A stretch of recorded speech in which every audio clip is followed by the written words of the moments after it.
Okay, okay. Good afternoon, evening, or what time do you have in America, Jeff? I'm at 1 p.m. here on Eastern. 1 p.m. So The it's a Western noon. Coast will be as early as, So okay. So bon appetit for everyone who is, let's say, having a lunch. We got a dinner in Europe. So I will start. Sorry for my side because I thought that the presentation will be perfect with a lot of videos and a lot of interactions and voting and word clouds and so on. But I completely destroyed with so many tasks for the Kahoot platform. So I will go back my little bit. Let's say make it old school. So from my side, so you will have only a PowerPoint presentation, and I will try to mix it up with the YouTube channel because I got the one short film for you. What is the topic? The topic is very easy. It's about the adventures I did in Himalaya, how I use my scoping equipment, and for sure you will get some tips and advices if you want to go to Himalayas as well and spot very elusive and very rare animals like I did. But let's go on. I will start with my presentation of who I am. If you know me from the last webinar, you know that I'm the photographer. Now I am for 1 year the Kowa ambassador, Kowa Digiscoping ambassador. But I have to say I'm more the phone scoping ambassador because I'm using usually my phone. I'm the wildlife guide. So the people are joining me, my expeditions to go, for example, for Himalaya, but not only them. I'm going to Southeast also, the Malaysia, Indonesia, and many other trips in Europe. But I will not continue with this because it will be a too long list. If you want, you can check me after the webinar by clicking the flyfish.cz website, and you will find all the information. And for now, I will be your guide for, let's say, the virtual tour for Himalayas. Not for all Himalayas. Don't expect any mountaineering like going to Mount Everest or any other peaks. I've never been there for sure. I'm going in usually visiting the lower altitudes, like up to 6,000 meters mostly, because I'm focusing on animals and animal spotting. And here on this picture, you can see me in the Ladakh in Indian Himalaya with my partner. As you can see, there is a pretty difference in the altitude, especially altitude of Himalaya is very higher than altitude in Czech Republic and in Europe. However, the people are much smaller, so there is a difference. Usually, it's more than 30 centimeters. And I will start to show you where the Himalaya is. I know it's a little bit a stupid question. However, the people are making a mistake. And here I prepared one very interesting question. You can try to answer it. Yes, it will not be using a Kahoot, so nobody will know if you are right or not. So for yourself only. Do you know how many peaks over 8,000 meters are in Himalayas? Now you can start to count it. I already mentioned Mount Everest, but there are more. And if you get a number, just remember it. I will tell you something.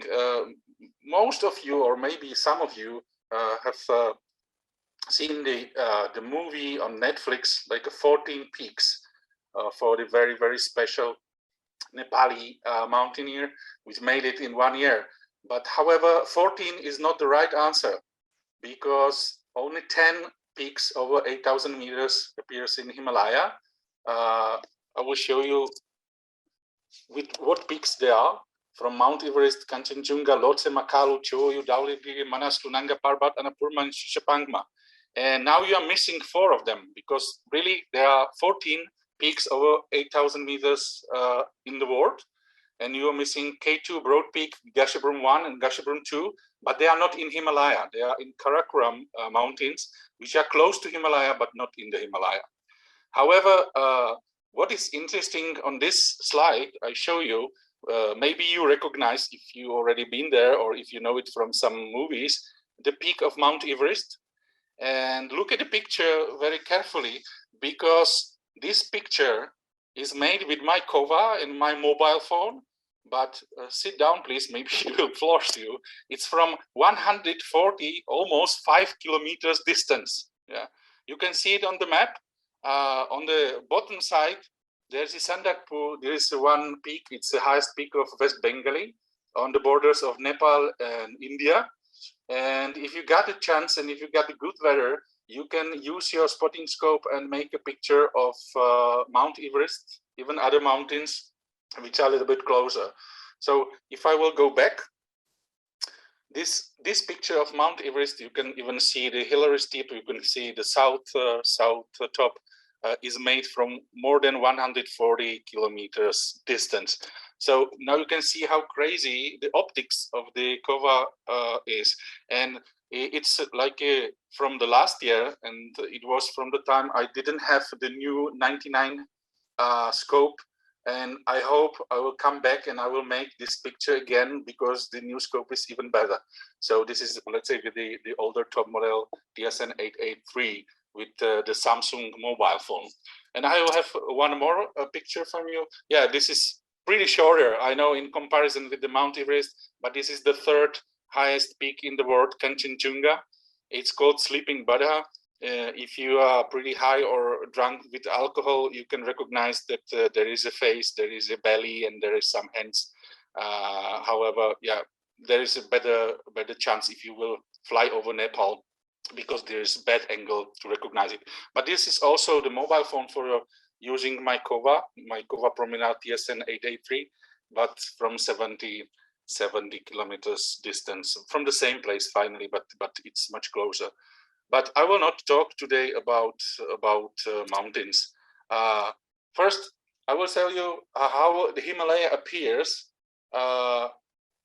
It's because Indians immigrate into the Eurasian plate, and it was made by like 50 million years ago. So thank you, Indians, yeah, for all the curries, all yogas, and yeah, in India are very, very popular of inventing chess. And we will talk about all the places which are mostly or partially in India. Okay, so today we will talk about the Indian part of Himalaya, but we will go a little bit to Nepal side. However, I will not discuss about the Chinese side or Bhutan side or other countries which are also in the Himalayan range. Two target species we will talk about. This presentation will be mostly about the snow leopards, so one of the most elusive animal in the world. And maybe try to imagine, try to remember, if you got someone around you who has spotted a live wild snow leopard during his life. Okay, I think I got only my clients and one more person, if I will not count my colleagues from the conservation, because I was a member of the 3 conservation projects for snow leopards in the past as well. And the second animal is, let's say, even more rare now because of losing habitat. This is the Red Panda. You recognize it in completely different biotop, in completely different, let's say, part of Himalaya. However, I think from my point of view, it's even more cute than the snow leopard. And finally, the conditions for spotting it, are better. So I recommend it as well. However, let's go for the snowy part and snow leopard part. If we will talk about snow leoparding, we can say that there are like 5,000 individuals in the world today, or let's say approximately. They are distributed in 12 countries. However, if you want to, let's say, spot them, if you want to see any wild snow leopard, you have to definitely come to India. In Indian parts, you get the best chance. Yes, you can go even for China. This is also very nice places, or in Mongolia. However, this is crazy transportation for the spots of, let's say, Himalayan part with snow leopards. There's also some chance in Kyrgyzstan, which is the past Soviet Union Republic. However, also the situation there is not, let's say, perfect or convenient for tourists. So today we will talk about India, and especially about one place. On the picture, you can see one very old lady from one of the highest villages in the world. It's called Rumbak. It's in Ladakh, in north part of India. Ladakh is a very ancient, very old kingdom. If you ever heard about Tibetan kingdom, so Ladakhi kingdom was like neighbors. They're very, very, I would say even the same culture because of religion, because of traditions, comparable with Tibetans. And now most Tibetan refugees are living there in Ladakh. And with Ladakhi people, they're, let's say, making pretty nice joints, and they are helping them also to conservation for snow leopards. But this is a typical Ladakhi lady. Her name is Doma.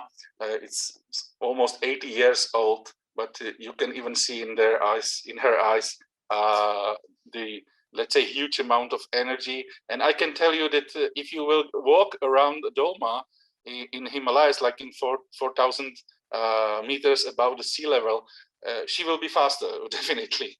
And she is making these small plushy toys, snow leopards from the yak furs. So if you will go there, I will definitely recommend to buy it to support the local people. And finally, there is a chance that these snow leopards will be the only one you will see. I have to say that there is no 100% guarantee, even if you will hire a guide. If you will go with me, you will, even if you will go with other group which are very successful. So these snow leopards are wild animals, and in such a condition, the weather can change. There will be heavy snowing, or there can be some changes in behavior, or you can be slow to, let's say, move to the place where the leopards are visible, because it's very hilly. So you have to have perfect angle to spot the leopard. So always be prepared that your result can be zero. However, you can rise the percentage of your chances within the cooperation with experienced guides, for sure. Now I will try to change the screen, and I will share my YouTube screen, because unfortunately the presentation was not able to link it. So wait a second. Yep. I hope you will see it easily. Yeah. Jeff, can you see the YouTube screen? Yeah, it's on. Okay. So I got a short video from you from the snow leopard from the India Ladakh Hemis National Park. So enjoy it. We will discuss about it after the video.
Okay, so this was the Snow Leopard video I made 2 years ago.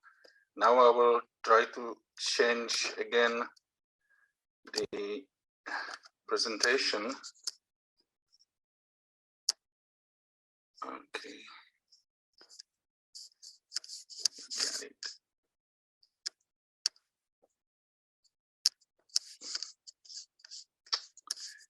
Sorry for technical problems.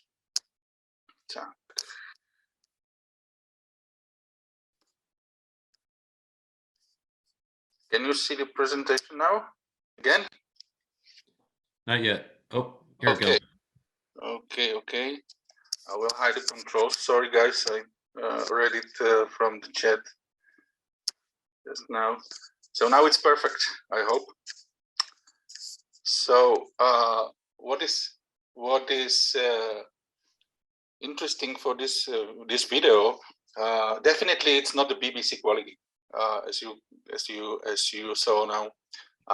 But what is important? It's made by a few things. You can easily have. Oh, what's the problem? In your pocket. Okay, so if you already have some scope, I for sure recommend the Kowa because I'm very glad to use it.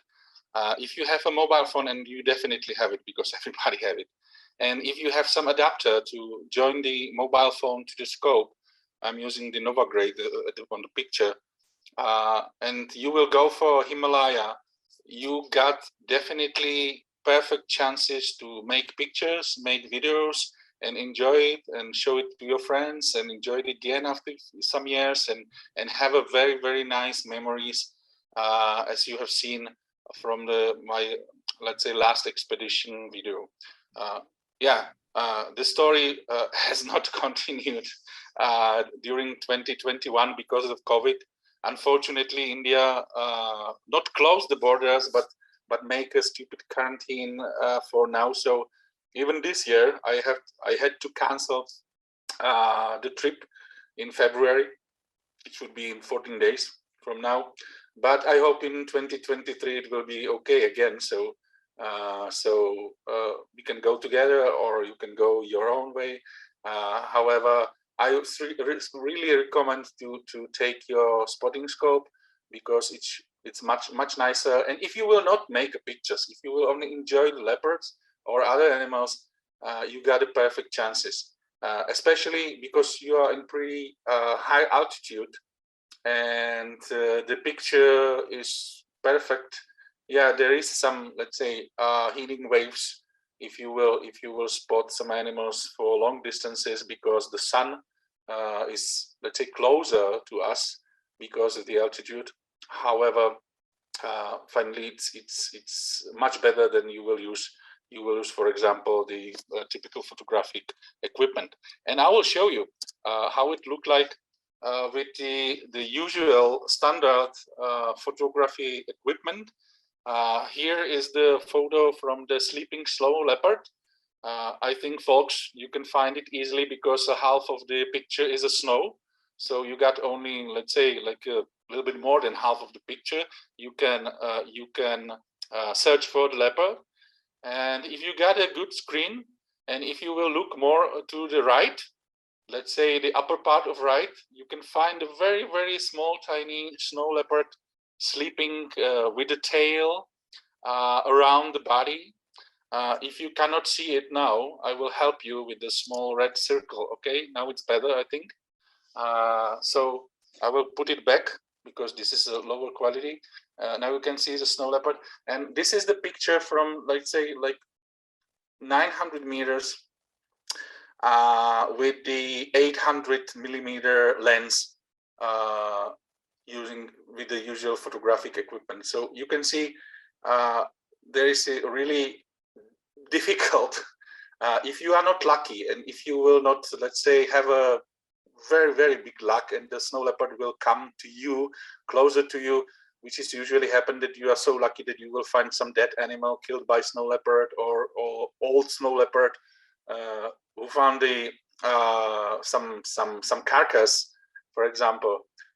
But please, if you will see such a picture in the internet, and there are many, be careful to let's say have a higher hopes, because usually there is a one situation in, let's say, 3-5 years in one spot, and then like more than 50 or even 100 people are going there and making pictures and making pictures and making pictures. So there are, let's say, there is a flood of the pictures from Himalaya with snow leopards with very close distance. However, this is only one situation, or let's say 1 week when the snow leopard is coming to the killed animal or the carcass to eat it, and then you have a chance to see it. So be very careful when you will, let's say, count some percentage, some odds. You will make nice photographs. This is usually question of luck, and always question of luck, how far the snow leopard will be. And if you remember the beginning of the movie or video and the end of the video, when the snow leopard is, let's say, going slowly in the snow, I will tell you that these pictures or this part of the video was made with more than 4 kilometers distance. When we measured it, it was like a 4.8, so almost 5 kilometers distance. So try to imagine how you will handle it with the usual photographic equipment. I got one more. Yeah, this is the situation. This is the situation how we made the pictures, and this is even from more distant place. It's like 1.5 kilometers, 1 kilometer, 800 meters, and I will show you the picture of the snow leopard from that distance. And this will be something like a quest or something like a quiz for you. You can check your eyes if you are good, let's say, for snow leopard spotting. If you will find the leopard, you can go alone for sure. If you can't, I really recommend to get like guides and spotters from the local people, or join group like my groups or other guides group. This is the, let's say, bigger picture. So I will provide you with like 1 minute. You can search in the picture. Yes, the snow leopard is recognizable. If you know where it is, you can find it very easily. If you don't know, you have to look very carefully. So check the picture. I will give you like 10 more seconds. And after that while, please remember the place. Remember the place where you think the snow leopard is, because I will support you with the frame. And now you got the A1 to A5 and B, C, D, E options. And write down on the paper where you think the snow leopard is. And we can check it after a while. Okay, so now I hope everybody has a clue or has some tip. And here it is. Here it is. Here is the snow leopard. I hope you see it. It's pretty visible. Let's say maybe looking to us, but I'm not sure, because it's from almost 2 kilometers distance. So, oh, sure, sorry. It was the B4. I will go up a little bit here. It was the B4 square. So if you wrote down the B4, you found the leopard. You got very, very, very good eyes, and you can help even the locals to find it. However, I will tell you with my experience, and it was like a few years in the conservation part, and now as a guide, it's very, very hard. Till now, I didn't test my thermal scope. However, with the usual scope, even with Kowa, and there are a lot of spotters with other brands, it's very hard. And this leopard was found using 40 eyes. So there was 20 spotters from local people and guides like me searching for the leopard to find one leopard like this. Okay, so if you are not very lucky, when the snow leopard is very visible closer to you, and it can be, it's every season it's like 1 or 2 leopards coming very close. However, it's for all the winter. Otherwise, you have to check it from the longer distance. And I really recommend to use spotting scope, especially some very good spotting scopes like Kowa 883 or 99, which will be very, very helpful for your, let's say, observation and making the pictures. But let's say, to be honest, I got the pictures from my friend. I will say hello to Andrei, because Andrei is also participating this webinar.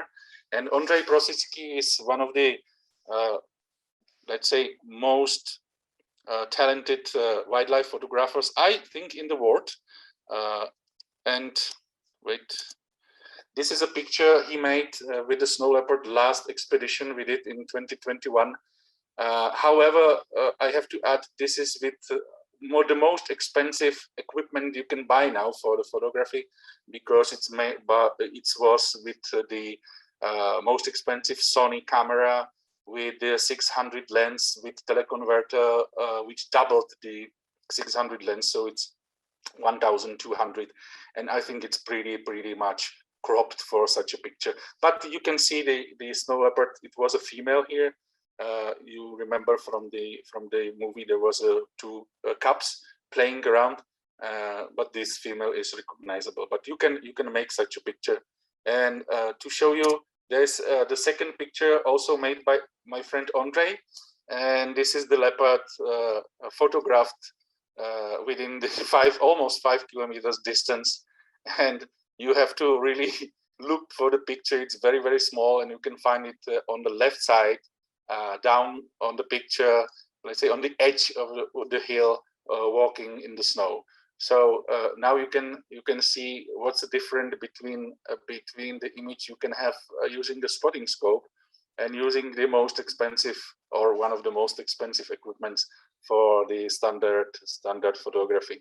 So this is the leopard. And definitely, yeah, my mobile phone is not, or my past mobile phone was not the best in the world to make the movies or make the pictures. So when I was spotting these animals by my eye, the experience, or let's say my enjoyment, was much higher, because it was really very easily visible, like the snow leopards is jumping or licking a paw or waiting or roaring, or every behavioral thing he did. So the spotting scope is very good companion for you if you will go to Himalaya. But there are not only snow leopards you can find there. I got a few pictures here, but what you can find there very easily is a lynx. There's a Eurasian lynx, so as a species, usually this animal in Europe is unspottable. It lives in deep forests, and it's really hard to find it. And I'm in 25 years in the lynx conservation in Europe, involved in the conservation projects, and I spotted like 12 or 13, I think, lynxes in 25 years. Okay, occasionally it was a question of luck. In Himalaya, because there are no trees, and there's a lynx which is walking through the valleys. We saw 2 lynxes in one moment. So it was very interesting situation, and the chance you will spot the lynx is pretty high. The same story is with the wolf. This is the same wolf like in all the north part of the world. There is a Himalayan subspecies. However, you got a very good chance to meet the wolf when you are driving, or even spotting from some places. The wolves are going around, so this is also very nice animals. In Himalayas, there are the Himalayan bears present. However, if you will go for snow leopard, there is not a season for the bear, because the bears are sleeping. You can enjoy many eagles, mostly the golden eagle, which is pretty common, and also because there is no vegetation. This is the high altitude desert there. It's very easily spottable. The same like the birded vultures or griffon vultures, which are pretty common in Himalayas. What is very interesting, and this is my favorite species, you can find some owls, especially the Eurasian eagle owl, and we found it in Rumbak village, where the Dolma, the woman, was from, and it was the altitude like 4,000 and 4,000 something meters above the sea level. So this is pretty high up, pretty high altitude for owls.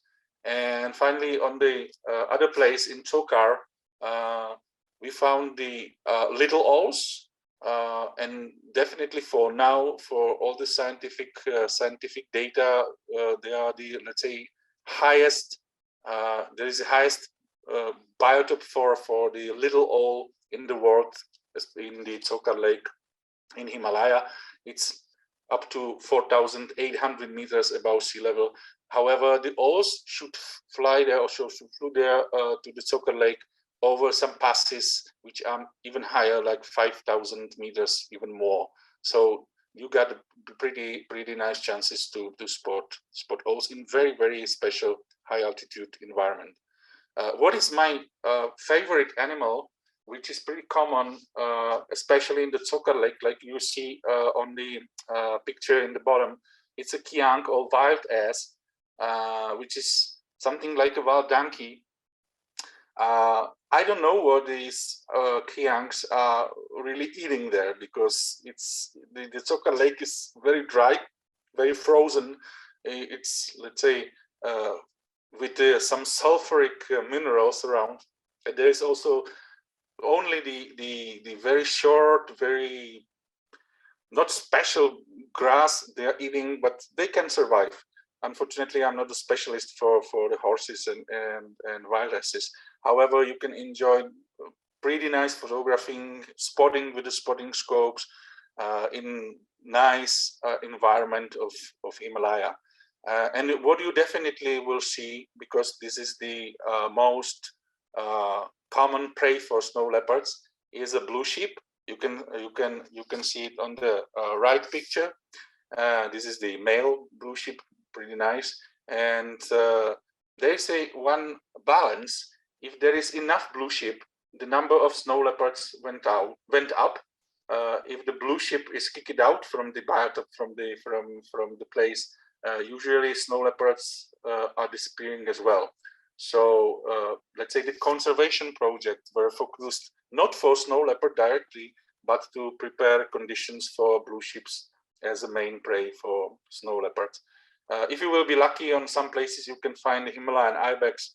There are very nice subspecies of red fox, which is very furry, with nice, very heavy fur for such cold temperatures in the Himalaya, and many other birds like partridges and so on you can enjoy. So even if you will visit this Himalayan part, this Ladakhi part during the winter, you will definitely enjoy not only snow leopards, but there is a chance to spot, if you will have good spotting scope, I think more than 50 animal species you have never spotted anywhere else. Okay, and some species you can know from Europe, like eagle or wolf or lynx, but they are more, let's say, you got bigger chances in Himalaya to spot them in comparison, for example, with the Europe. So you will definitely enjoy it. I recommend it. And now a few advices where to go. So where is the place I recommend? There are few in India, but I recommend Ladakhi or Ladakh, as you can see in the circle. So this is the north part of India. It's a little bit northern from New Delhi.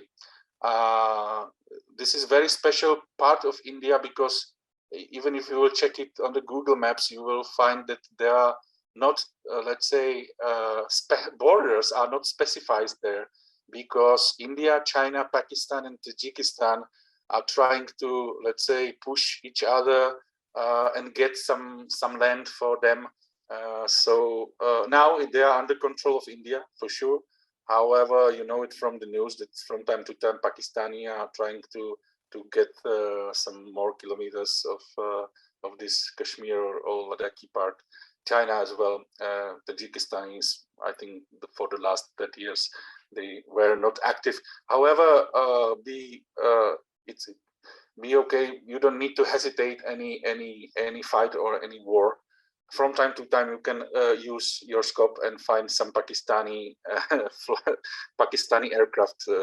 But this is everything what you can let's say enjoy concerning this political conflicts there. So don't worry. Here is the weather map to see. If you will go to Ladakh, you will definitely go to Leh. Leh is let's say the capital city, or it's more like town for Ladakh. There's the only airport you can land, and then you will go for the Hemis National Park. As you can see, the darker green around. You can even see the Rumbak village close to the mountain, which is 4,507 meters. I think the highest peak in Hemis National Park a little bit more than 6,000, like a 6,300. It's not on the map. However, if you want to climb up, you can do it, but I recommend it. Even if you are not so, let's say, experienced mountaineer, you can go there with some guide, and you can climb up like a Stokangri, which is more than 6,000 meters. You will need like 3 days only, and you will have very nice view for this Indian part of Himalaya. If you will be lucky, you can even see the Karakoram in Pakistan or in the northern part. What you should know if you will go there, if you remember Ladakh, India Hemis National Park, this is a very good beginning. Then you can use your Google and look for, let's say, opportunities. I will provide you with some numbers, why to go for Hemis. There are 500 individuals. I'm talking about snow leopards in Ladakh, which is very big area. However, 200 from them are in Hemis, and this pretty high number of snow leopards in Hemis is made by conservation project. Really many years, like 20 years, focused for preparing environment for blue ships, so for the prey. They asked, or they negotiated with the local people to not, let's say, put the fences around the villages, to not plant vegetables and so on there. And now they got the money from the ecotourism, from the snow leopard spotters, from the people.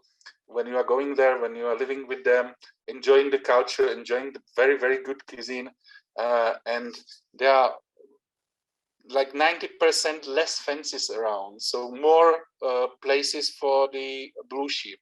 And especially during the winter time, blue sheep can go down from the higher altitudes to have some food, and the number of blue sheep raised so much that it can be aligned with the rising number of snow leopards in Hemis.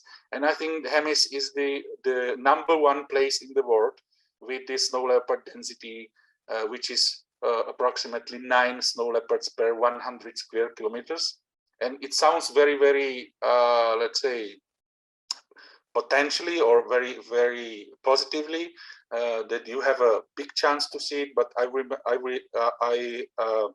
repeat my words from the very beginning that there is, snow leopard is a wild animal, and there is a chance you cannot see it. You will not see it. You would not see it because of bad luck, or if you will not have enough luck. So 100 square kilometers in Himalaya, it's crazy, because if you will imagine the peaky, let's say, 3D model. So if you will place it like for 2D, it will be definitely like more than 500 square kilometers, even more. So you will have to have luck and good spotters with you, for sure. For comparison, I have added the numbers from the second very popular place in India, which is a Spiti Valley. And Spiti Valley is in Himachal Pradesh. It's a little bit closer to Delhi, but the traveling to Spiti Valley is harder because there is no airport around or so close. because if you will fly to Leh, it's easy, because you are in Leh, you are at the borders on Hemis National Park. In Spiti Valley, you have to travel with cars and buses. Yeah, and there are 70 individuals in whole state and 30 individuals in Spiti Valley. Spiti Valley is pretty smaller than Hemis, so you cannot compare it directly. However, the number of snow leopards there, the density is something like a 2.7 or 3 maximum, so it's 3 times less.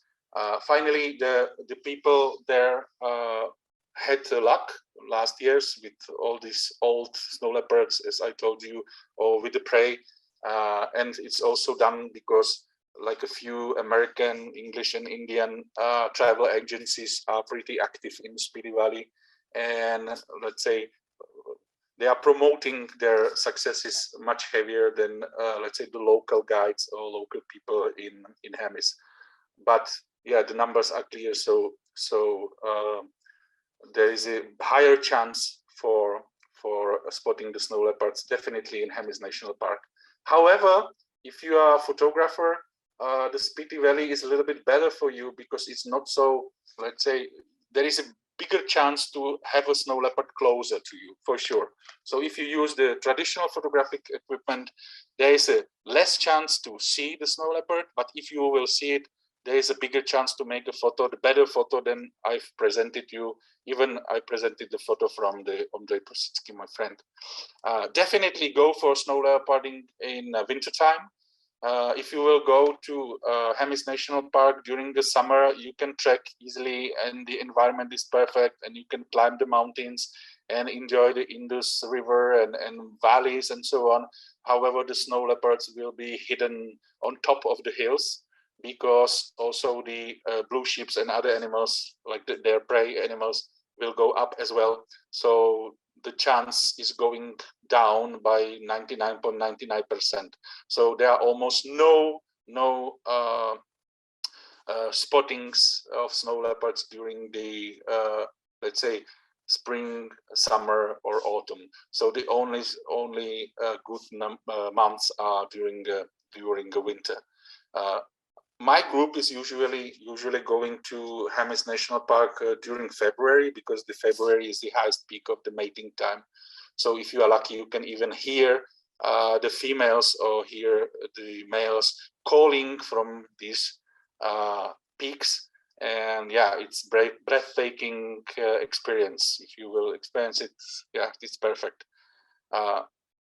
You should be prepared for very low temperatures. And if I am saying very low, it means really very low. It's I don't know how many Fahrenheit it is, but in the degrees of Celsius, it's up to -40.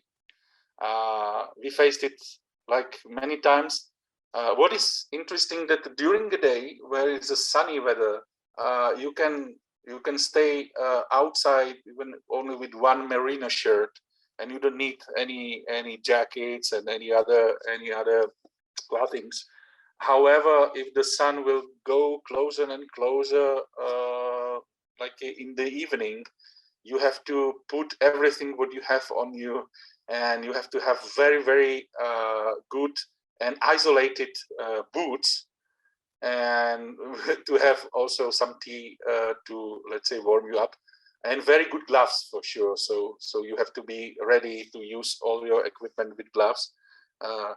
I found finally that I can use, for example, my Samsung Note mobile phone with the gloves, because it has a S Pen, so I can use my mobile phone without taking the gloves out, and I can use a focusing system and change the exposures and so on.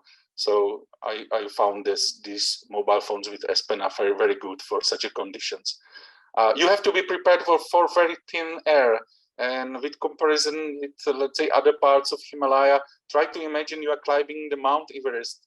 And if you will climb up to the third camp, approximately 6,800 meters, it will be the same, because the Hemis National Park is really high altitude desert. So there are no trees. There are trees only around the rivers, and there are only few. And the grass is, let's say, so small quantity that the production of O2 is very, very low. So even if you will land first time in Leh at the airport, you will face, let's say, so thin air that maybe your head start to rotate and so on and so on. So I recommend, if you will not join any group like my group, you have to be prepared to make very, very good acclimatization. Otherwise, you can face the high altitude sickness, and high altitude sickness is not a funny thing. It's very dangerous, and you can even die. So my recommendation is, let's say, to go with the group or have a very good acclimatization. We are usually using my friends, my colleagues from Leh, and getting to the car. With the car, we are going pretty up. Then we are spotting some other animals from pretty high altitude, but without any walking, any problems with breathing. And then we are going again with the car down and enjoying the night. You have to drink a lot because the water is essential for, let's say, acclimatization. And after 2 or 3 days, you are ready to go up and walk in the higher altitude in the Himalayas National Park. But really, do not overestimate your, let's say, shape. It's not connected with your actual sport shape. You have to acclimatize for sure. And for your information, to know how expensive it is, such a trip, yeah, the prices are going up now, so it's unpredictable. But I think for this season, it would be open, but it's not.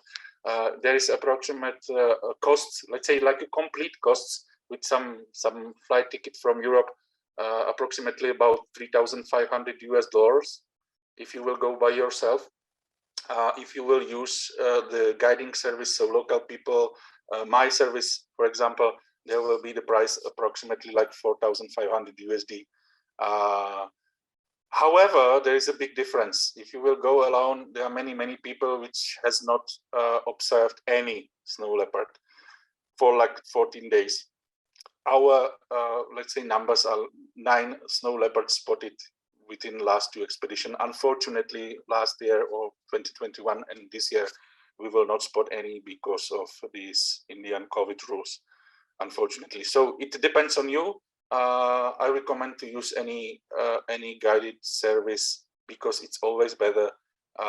We are cooperating with other groups also. So if we get the information, there are snow leopards in other valleys, so we are moving there and so on. So it really raises your chances to see the snow leopard. And finally, also it protects you against all the problems with being in the high altitude, because we are prepared to, let's say, rescue everyone with the horses, with the O2 we got prepared and so on. So if you will go alone, you can definitely. However, you have to arrange all the permits alone. So be prepared to have like a few more days in Leh to go to the national park services and so on and so on and so on. And if not, if you are, let's say, not like a so individual person, so you can join a group. Depends on you, who you will like. So this was about the snow leopard, and because 1 hour after us, and I want to go, let's say, a little bit faster to the finish, I got the second part of my presentation, which goes for firefoxing. Firefox is the second name for red panda. You know it from the picture, and this picture is from my last expedition, and I will say it was my first expedition as well. So this was, let's say, something like an organizing trip for my next groups. It was in Nepal, so in different parts of Himalaya, not in Ladakh, and you see that the trees are green. And I will show you on another places how green they are. Here is the range where you can spot the red pandas. Red pandas are even more rare now in comparison with snow leopards, because, as I told you, there are like 5,000 snow leopards in the world now, and for red panda the number decreased for 4,000, which mainly is in China. However, it's not accessible. And if you want to see it and, let's say, have a trip which is so good, because usually it's in Himalaya, so you can expect some adventures. you have to go for Nepal, India, or Bhutan, which Bhutan is a little bit closed for tourism or not official tourism. So let's say India and Nepal are the best places for spotting the red panda. However, you will enjoy a completely different environment. Environment looks like this. So in comparison with the Snow Leopard range, it's green. You will not have any problem with oxygen. I haven't heard any situations about the high altitude sickness. You are pretty high, but the altitude is like 3,000 up to 3,500 meters. So it's not, let's say, some lowlands. However, because of these trees, there is much more awe. So even if you are, let's say, if you face some problems with breathing and so on, you can be after COVID, for example, you will not definitely have any problems concerning breathing. The only problem there is the rain, because this is the, let's say, the part of the Himalaya where the monsoon rain is coming every year for pretty long period. So I don't recommend to go there through the summer.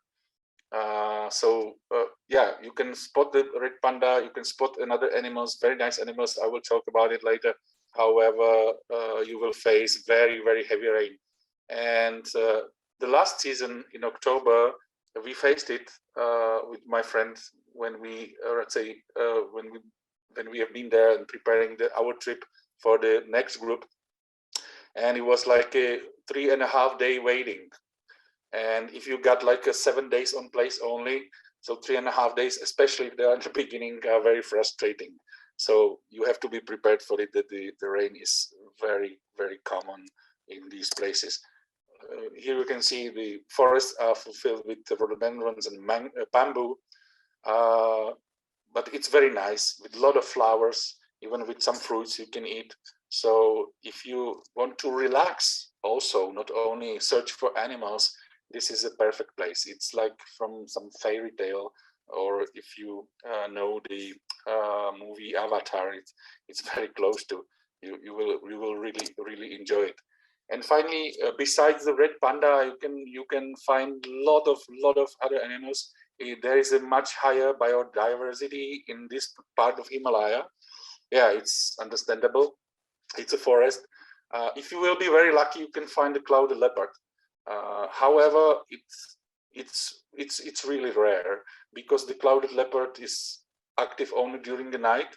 So if you have a guide with the thermoscope like I am, the chances are going much higher. But finally, we are talking about like the chances like in 1%, much higher means 8%.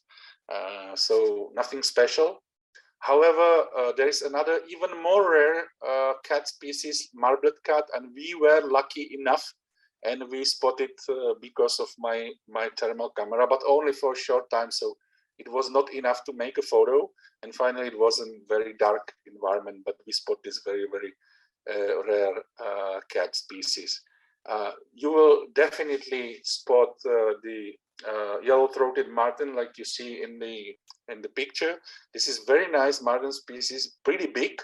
So we spotted like, I think 7 or 8 maybe, and it's very funny and very nice animal. If you will be lucky, you can spot like 2 species of birds, but we haven't.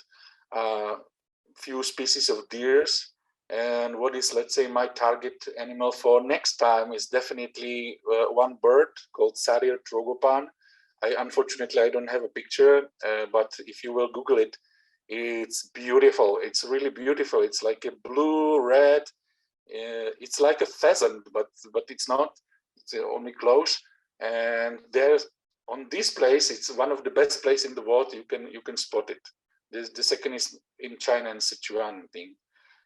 Many Himalayan forest birds. On the picture, you can see the one of the magpie species, pretty big, very nice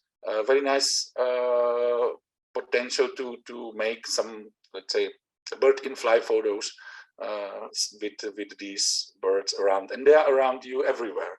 So you can count like 30-40 species of birds almost on every place you will stop for a while and you will search. So if you are a birder, if you are not interested in Red Panda, or not only in Red Panda, this is your part of Himalaya, definitely, especially in the autumn, or let's say beginning of winter, or in the spring.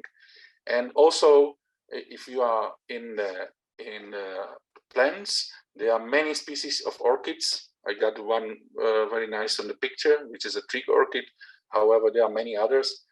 For orchids and also for blooming rhododendrons, I recommend to go there, this part of the world, in the spring, like March or April and beginning of May, and you will enjoy it. You will be like in the, let's say, royal garden, and it's really unforgettable experience. So yeah, the spring is perfect then for you. However, these pictures are from the end of the season, or let's say end of the autumn. So it was late October when we went there, and spotted a lot of blooming flowers in there. Yeah, but the red pandas, I think they are the most beautiful targets there.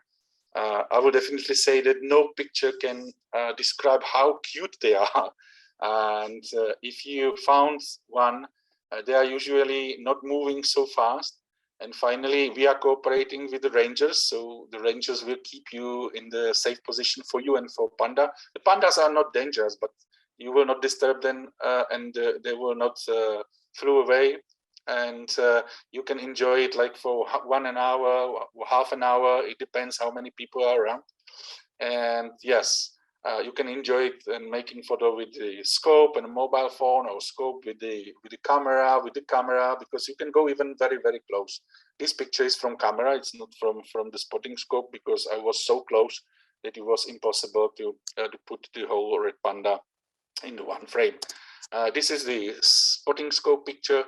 You can see there's only one head, because yeah, the terrain is hard because it's very steepy. It's Himalaya, so you have to find some nice position to let's say make some composition of your picture, and go, for example, through some other bushes and other trees to find composition like this. However, we were very lucky because this panda was so close to us, so it was very easily spottable even with naked eye.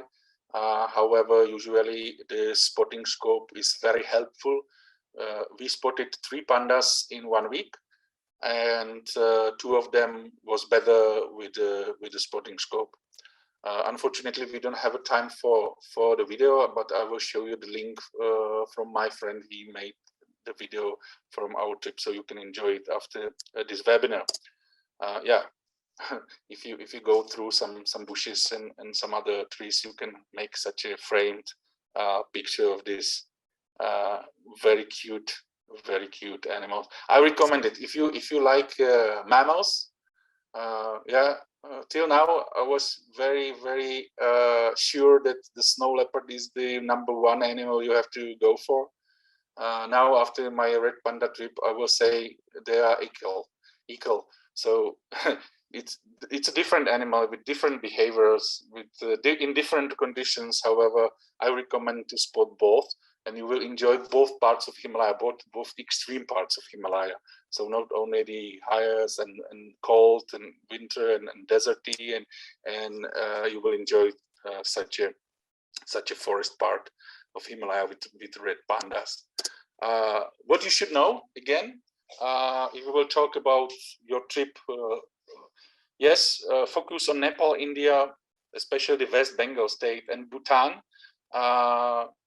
We are usually making expedition from, or we are planning to make it from Nepal or India. It depends on conditions.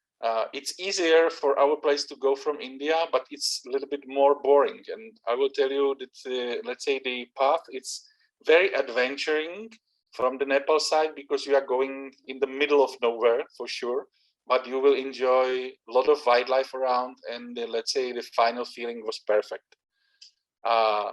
Concerning numbers, we know that we got like 42 individuals at our place, so which is in nice distance we can find.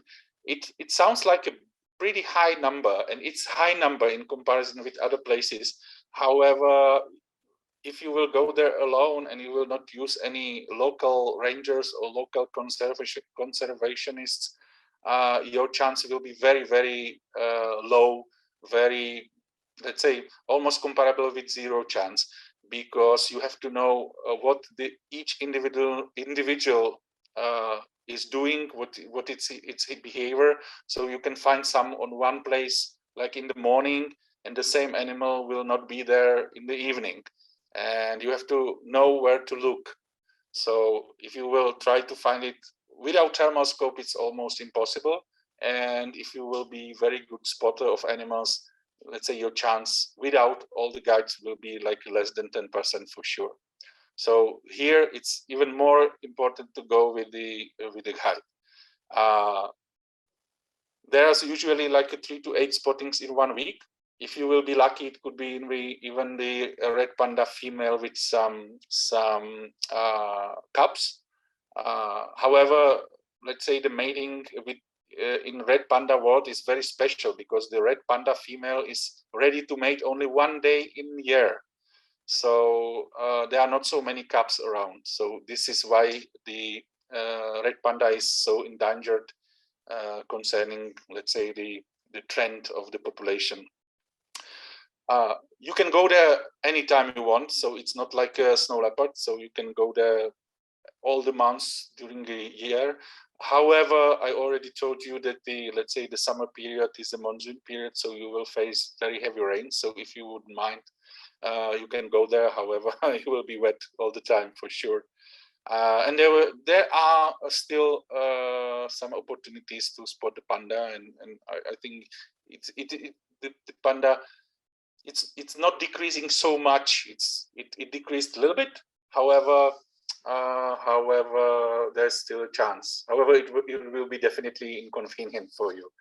The best part of the years are really the spring, because it's a blooming part, and the best for panda observation is the autumn or beginning of winter. So like from end of October, November, beginning of December, because it's the fruiting time, and there are many trees providing fruits. So red panda is usually eating bamboo. However, during this time is going on top of the trees, so it's more spottable, so the chance is much bigger. I already told you we faced like almost 4 days of raining, so we didn't go out of our house.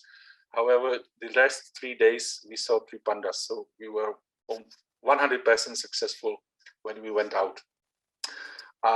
Yeah, you have to be prepared that the transportation, especially on the Nepalese side, is crazy.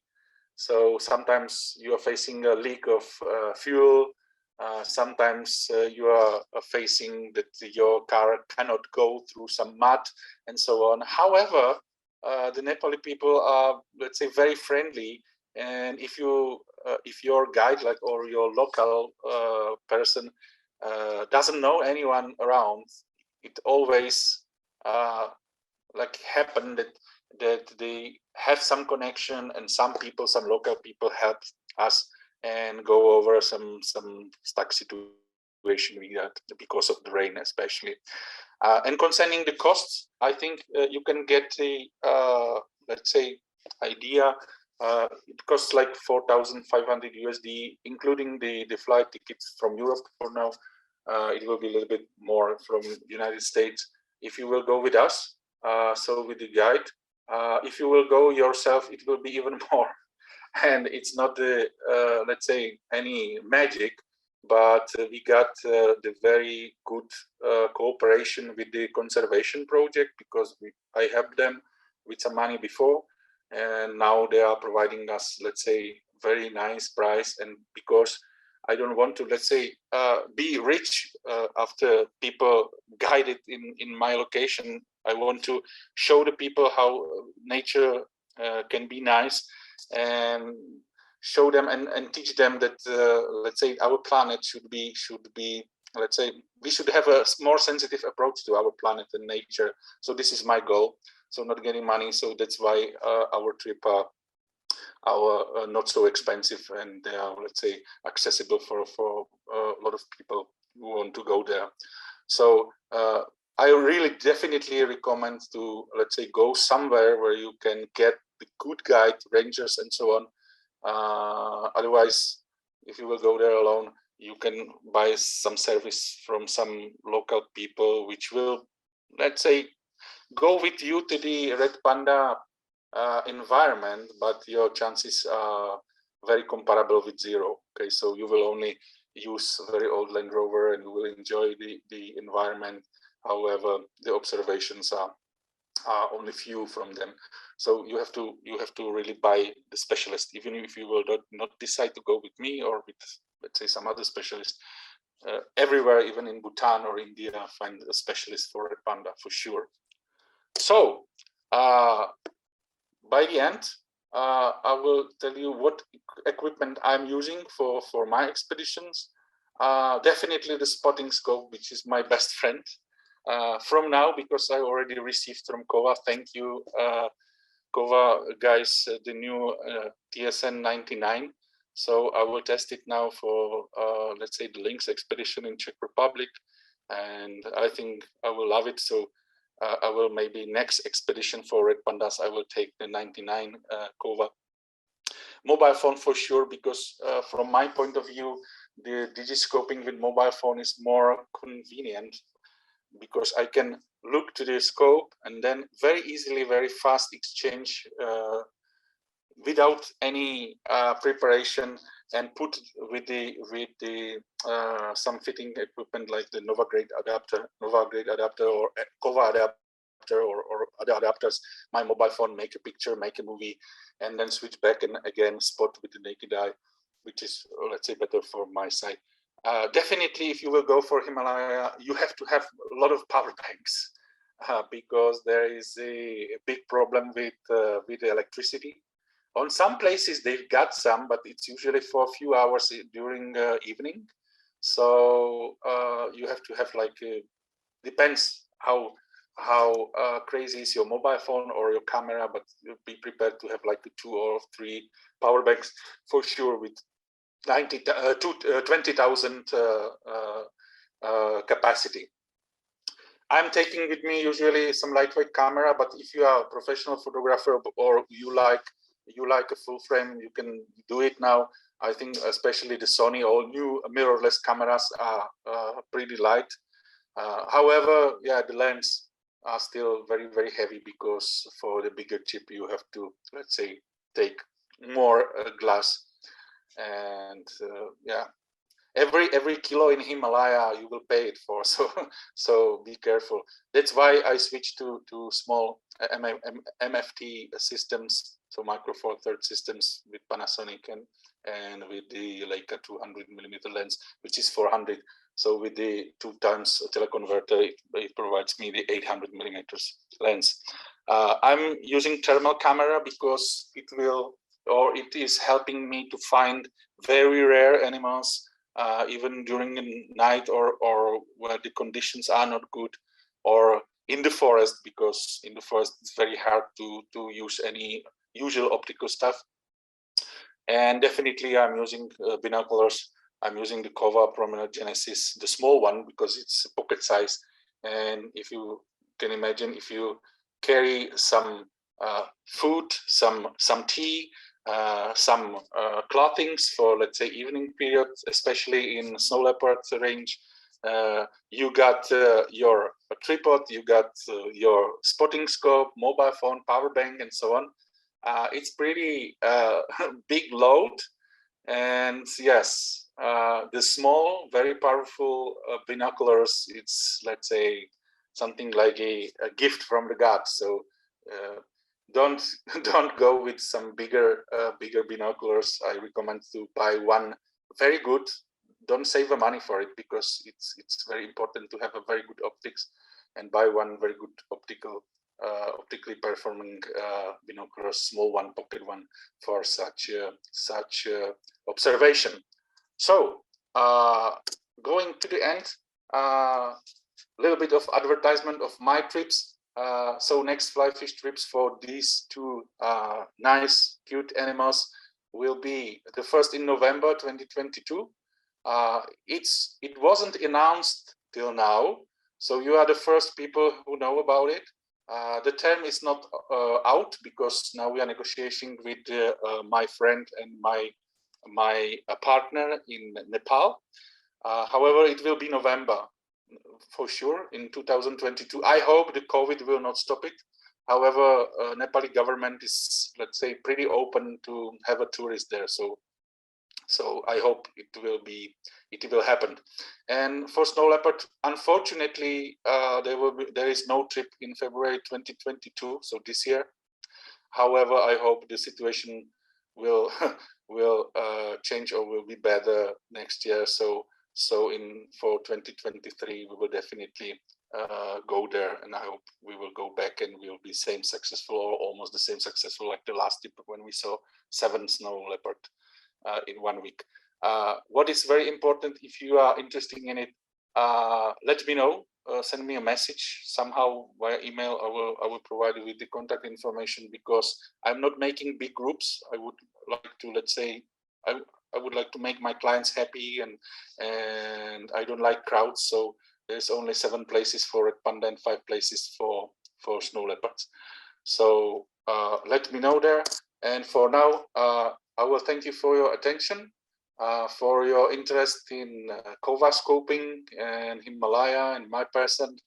And unfortunately, one apology that, let's say, the presentation was not so interactive like the last time because of the technical problem with my Kahoot platform. So, but I hope you enjoyed it. So if you want to stay in contact with me or find some information about the trips, so you can use the website flyfish.cz. It's in English as well.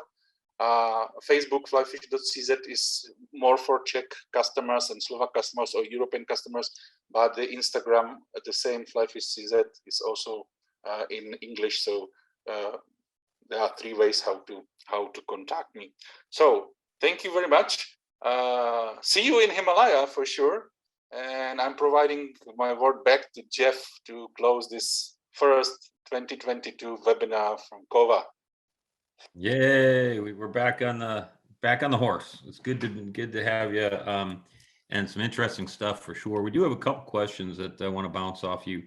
One of our folks that was watching was asking if you have any of the recordings of the snow leopards online anywhere that you have posted.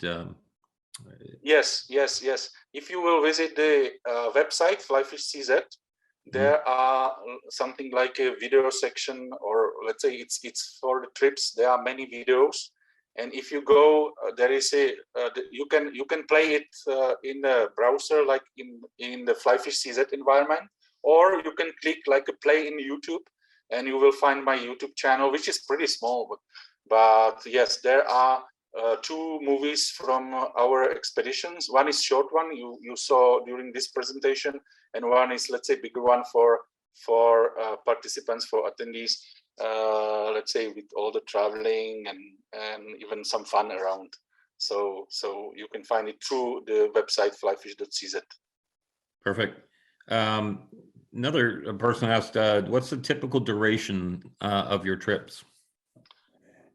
For snow leopard, you have to count, let's say, like for between 12-14 days. It depends how many locations we are usually visiting, because there are few more chances around, not only around Rumbak or Hemis. So we are going around as well. So let's say 14 days on place, so in Ladakh.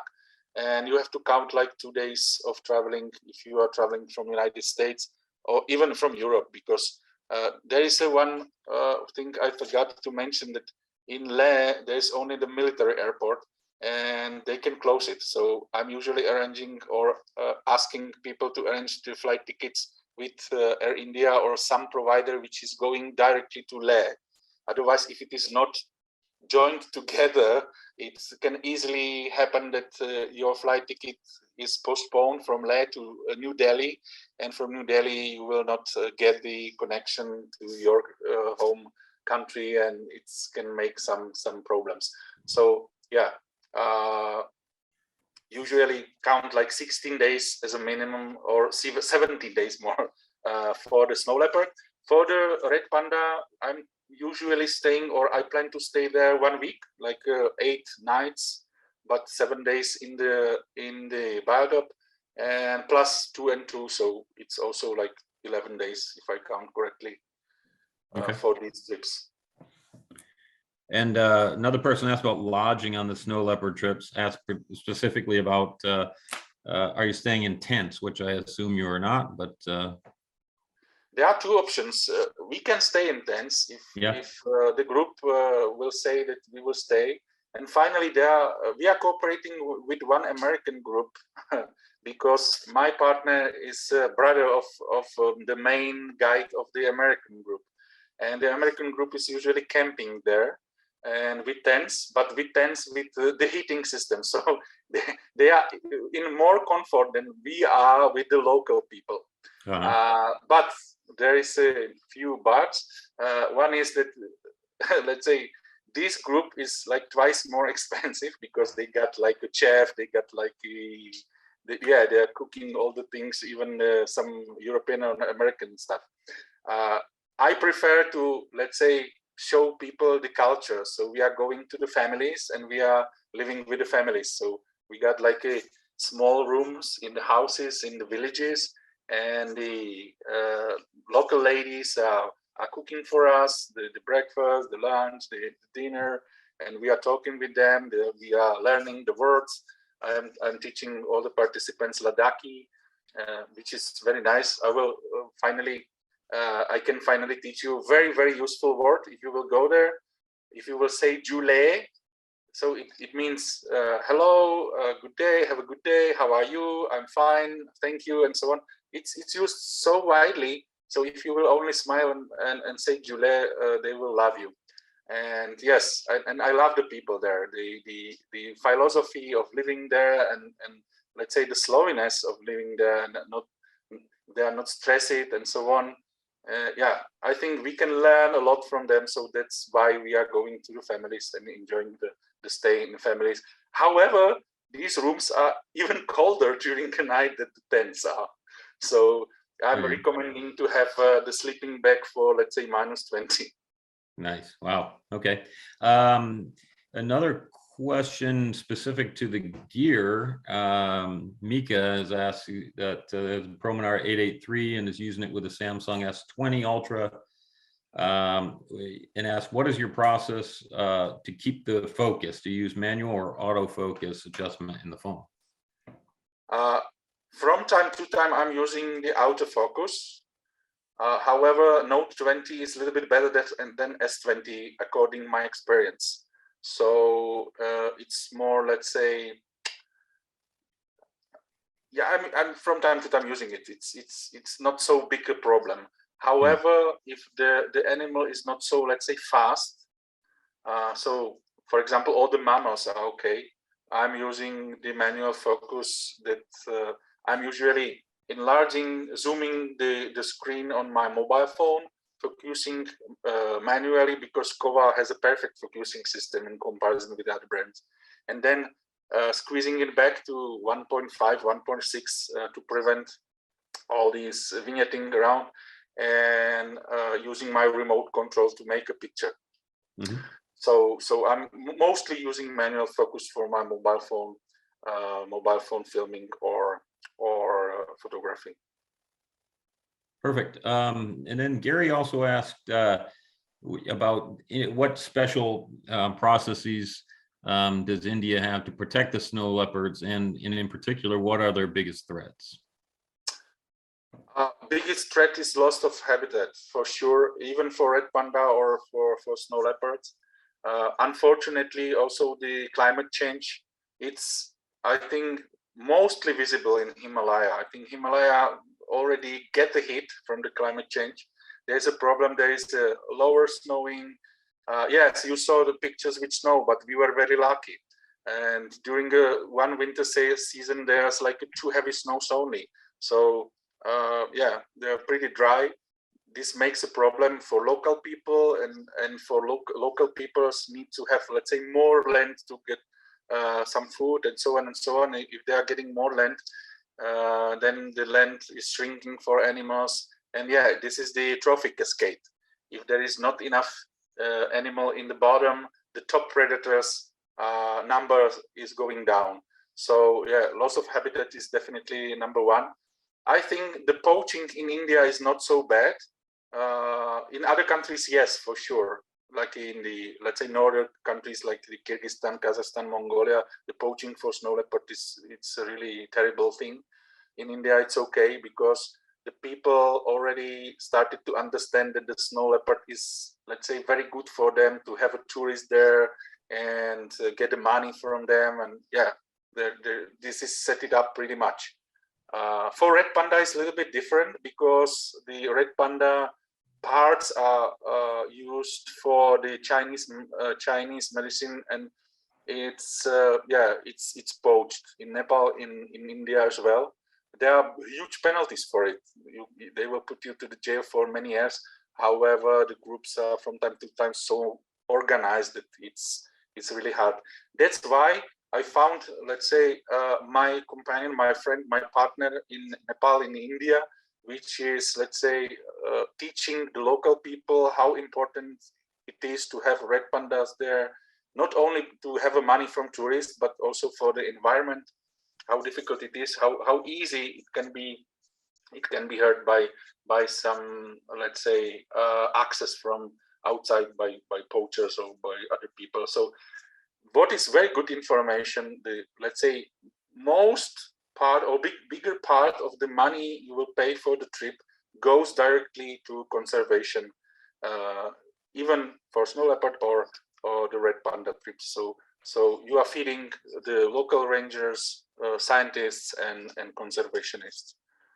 So yeah, I'm Perfect. trying to do like this. Oh, that's great. For the others, there were some specific questions on adapters. On those things, since they're specific, to single individuals, reach out to Kowa directly. You can get us at customerservice@kowa.com is one of the easiest ones.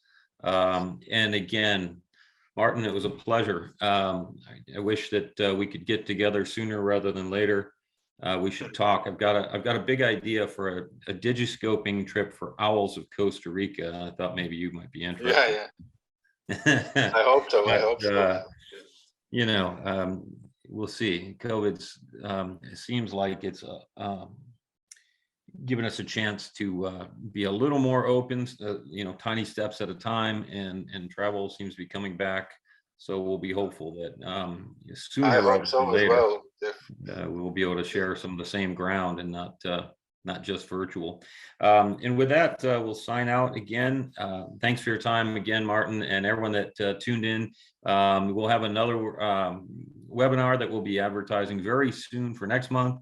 So do pay attention to our Facebook page for more information on our next Kowa webinar. And thanks again.